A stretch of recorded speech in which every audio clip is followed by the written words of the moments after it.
सबु बाइगण भर्ता ठारू संपूर्ण भिन्न स्वाद तार नियारा। एमिति बाइगण भर्ता जदि थरे बनैकी खाइबे ना स्वाद एमिति जे भूली पारिबेनी। बारंबार बनैकी खाइबा पई इच्छा करिवे। रुटी हेउ कि परोटा, पखाळ हेउ कि गरम सबुथिरे जमी जीवो। आउ कौनसी तरकारी दरकार पड़िबोनी। बनेबा प्रोसेस मध्य बहुत सहज। नमस्कार मामा किचन ओडिया को आपण मानक अनेक अनेक स्वागत। आज रही स्वादिष्ट भर्ता पाई प्रथमे आमको बाइगण दरकार। एइटी मु दुईटी बाइगण नहीं आइची। ग्राम्स रे जदि कहिबी ये पाखापाखि आमर 300 रु 400 ग्राम हबो बाइगण। जेतिकी बनेबे आपण माने भर्ता से हिसाब रे आपण माने बाइगण को नेबे। ए बाइगणटा कौन हुए ना अधिका मीठा लगे, भारी स्वादिया लगे। जेकोसी बाइगण आपण माने नहीं पारिबे, किंतु एई भली बाइगण जदि मिलुथो आपण माने नेले भर्ताटा अधिक स्वादिष्ट लागिवो। बाइगण को आमे काटी नै जिबा। गोटे बाइगण को आमे 4 पीस करी काटिबा। अधिका बड़ करी काटले कौन हम ना हमको सिझिबा पई टाइम लागिवो। सेम प्रोसेस रे दुईटा जांग बाइगण को काटिके एठी मु रेडी कर नै आइची। तापर एठी गोटे पैन मु बसै नै आइची। पैन भलो भाबरे गरम हे गेला परे एबे आमे दबा आवश्यक अनुसार पानी। जेतिकी पानी रे हमर बाइगणटा भलो भाबरे सिझी पारिबो सेही अनुसार आपण माने पानी की देबे। एठी मु पानी देला परे पानी के आमे छाड़ीबा भलो भाबरे फुटीबा पई। एठी हमर भलो भाबरे पानीटा फुटी आसलानी। एबे आमे दबा आधा छोटो चामच लूण, आधा छोटो चामच हळदी गुंड। पूर्व जो बाइगण को आमे काटिकी रखिथिले एठी एबे सबको दबा। आमे सिझेइकी नेले बाइगण भर्ताटा अधिक स्वादिष्ट लागिबो खाइबा पई। सिझेइबा जगह आपण माने भाजी मध्य पारिबे। भाजिले किंतु अलगा टेस्ट आसीबो, सिझेइकी नेले तार अलगा टेस्ट आसीबो। किंतु सिझेइकी नेले बाइगण भर्ताटा अधिक स्वादिया लागिबो। एबे कोन करिबा ना बाइगण को देई सला परे कवर लगेकी आमे ताकू 10 मिनिट पर्यंत छाड़ी नहीं जीवा। बाइगणटा भलो भाबरे हल्का हमर सिझी जीवो। 10 मिनिट परे एठी मु कवर को बाहर कर नहीं आइची। बाइगण तो भलो भाबरे सिझी आसलानी। आउ ताकू घोड़ेइबानी। आउ 5 मिनिट छाड़ी नहीं जीवा। बाइगण जो पानीटा अछि भलो भाबरे सुखी जीवो। आउ 5 मिनिट परे एठी आपण मान देखि परछन ना बाइगण जो पानीटा थिला भलो भाबरे बाइगण संगरा हमर सुखी जाइची। ताकू आमे छाड़ीबा भलो भाबरे ठंडा पई। एबे हमर बाइगण भलो भाबरे ठंडा हेई गलानी। बाइगण जो चोपा अछि ना ताकू आमे बाहर कर नै जिबा। जदि आपण माने बाइगण चोपा को न बाहर करिया पई चाहुचंती न बाहर करि परिबे, किंतु बाहर करने गेले कोन हबो ना बाइगण भर्ताटा एकदम सॉफ्ट बनिबो। सेम प्रोसेस रे सबु बाइगण चोपा को एठी मु बाहर कर नै आइची। हाथ हो बा डंकी हो जोथरे आपण मानकु सुविधा हबो बाइगण को चकटिया पई आपण माने चकटी पारिबे। एठी मु डंकी रे भलो भाबरे प्रेस करी चकटी नै जाउची। जो प्रोसेस रे हमें हाथ रे चकटंती सेम प्रोसेस रे सबु बाइगण को हमें चकटी के रेडी कर दबा। तापर एठी बे देई देछि मु 4 बड़ चामच दही। फ्रेश दही नेबे भलो लागिवो। खट्टा दही नेले भलो लागिवोनी। दही देई सला परे बाइगण को हमें भलो भाबरे चकटी नै जिवो। सेही डंकी संगरे आपण चाहिले हाथ रे मधो मिसेई की चकटी पारिबे। दही और बाइगण जेमिति हमर भलो भाबरे मिसी जिवो। एठी हमर दही और बाइगण बढ़िया भाबरे मु ता मिसेई नै आइछि। एई चकटाटा को एबे हम कोन करबा ना गोटे बड़ बाउल रे रखि दबा। आपण मान तो अनेक प्रकार बाइगण भर्ता बनैकी खाइथिबे। थरे एई भली भाबरे बाइगण भर्ता बनैकी खाइ देखंतु। कोनोसी व्यस्तता भितरे तरकारी दरकार पड़िबोनी। भात केते बेले सरी जो जणा मध्य पड़िबोनी। एई गोटे पैन मु बसै नै आइछि। पैन भलो भाबरे गरम हे गेला परे 2 बड़ चामच सोरिष तेल देई दबा। एई भर्ता टिकु सोरिष तेल रे बनैले तार बास्नाटा फ्लेवर बहुत बढ़िया आसीबो। तापर एठी बे देई दबा आधा छोटो चामच सोरिष। सोरिष को हमें भलो भाबरे फुटीबा पई दबा। गैस रो फ्लेम को लो ही रखिबा।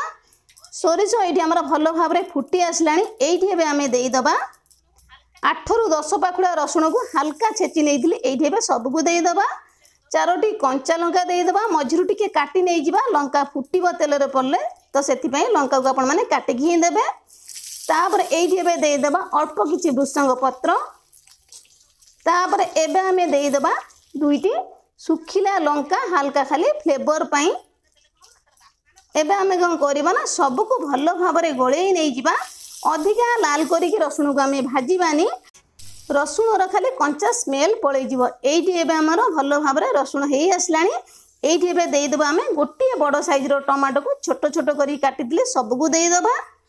टमाटो सॉफ्ट हेई जिवो। एठी एबे देई दबा आधा छोटो चामच लूण। लूण आमे बाइगण जेतले सिझेइथिले सेथिरे आमे देइथिले। खाली टमाटो सॉफ्ट हवा पई अल्प लूण एठी मु देई देइछि। तापर एठी एबे देई दबा आधा छोटो चामच टिके कम दबा हळदी गुंड। गैस रो फ्लेम को लो ही रखिथिबे। जमा भी मीडियम करिवेनी, पोड़ी जिवो भलो बनिबोनी। एबे आम कौन करबा ना सबको मिसेकी भल भाव में गोलई नहीं जावा। टमाटो ये आमर सफ्ट हो आसलानी। एबे आमे देईदबा आधा छोट चामच लंका गुंडटा देले हल्का टिके भल कलर आसीबो तो सेथिपाई एठी मु लंका गुंड को देईदेली। जदि आपण मनकु आउरी अधिका राग पसंद आपण माने आउ दुईटी लंका को काटिके एइथरे देई पारिबे छुंकरे। टमाटो को एबे आमे भल भाव में प्रेस करके खड़िकार सफ्ट कर नहीं जावा। छुंकटा आमे जेते भल भाव में बनैबा भर्तार फ्लेवरटा सेतिकी ही रहिबो। तो तेणुक गैस फ्लेम को लो करके बनैले तार फ्लेवरटा बहुत बढ़िया आसीबो। छुंक ये आमर भल भाव में हो आसलानी। ये बैगण चकटा को आम देईदबा। बैगण चकटा को दे सारा पर गैस फ्लेम को आपण मैंने मीडियम रखिए। मीडियम रखिले कौन हम ना बैगण जो पानीटा थी भल भाव आम सुखीज। छुंक सहित आम बैगणटा को आम भल भाव में मिसई नहीं जावा। 4 ରୁ 5 मिनिट पर्यंत भल भाव में आम गोलई नहीं जावा। एपट सेपट करके लेउटेकी छुंकटा को आम बैगण भर्ता सहित मिसई नहीं जावा। बैगणर पानीटा आम भल भाव में सुखीज। छुंक सहित मिसई जावा। बैगण भर्ताटा आ पानी चेक फिका लगे बहुत बढ़िया लगे। कौन व्यस्तता भितर जदि आपण मैंने तरकारी न बन पार्टी किसी कथा ना यही भाव में बैगण भर्ता टे बनईदे भात रुटी पूरी परोटा सबुथ खाईपारे बहुत बढ़िया लगे। आउ कौन तरकारी की चटनी किसी भी दरकार पड़ोनी मु कहले किसी ना आपण मैंने भिडियो टी स्किप न करी फुल वॉच करेंगे फुल प्रोसेस रे बनइबे निजे खाइबे आ समस्त को खुआइबे। आपण सांगरे कथा ये आमर 5 मिनिट हो आसलानी। गैस फ्लेम को आम लो ही रखा। ये आम देईदबा अल्प किछि कटा धनिया पत्र को दे सारा पर बैगण भर्ताटा को आम भल भाव में गोलई नहीं जावा। एपट सेपट करके लेउटेकी धनिया पत्रर फ्लेवरटा बैगण भर्ता सहित रहिले खाइबापी अधिक स्वादिया लगे।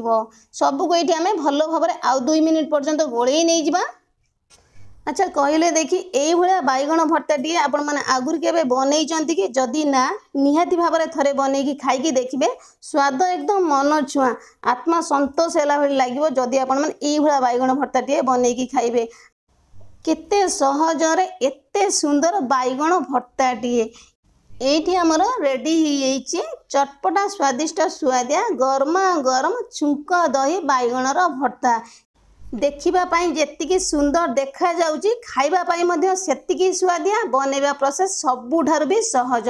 आपण मान थोड़े बनईकी देखिए बहुत बढ़िया लगे। जदि घरे बैगण अच्छी यही भाया भर्ताटी निहाती भाव में बनईकी खाई देखु पखाड़ हो कि गरम रुटी हो कि परोटा सबुथिरे जमीजा भाया आज ये सुंदर रेसिपी टी। तेबे मोर प्रिय दर्शक बंधु भिडियो टी स्किप न करी फुल वॉच करेंगे फुल प्रोसेस रे बनइबे। मुझे पूर्वर कहीदेली निजे खाइबे समस्त खुआइबे। तेबे आज ये रेसिपी टी केमिति लागिला छोटिया कमेंट करने जम्मा भी भूलिबेनी। आज रही नमस्कार। पुणी आमे देखा नुआ रेसिपी सहित नुआ गोटे सुंदर भिडियो रे।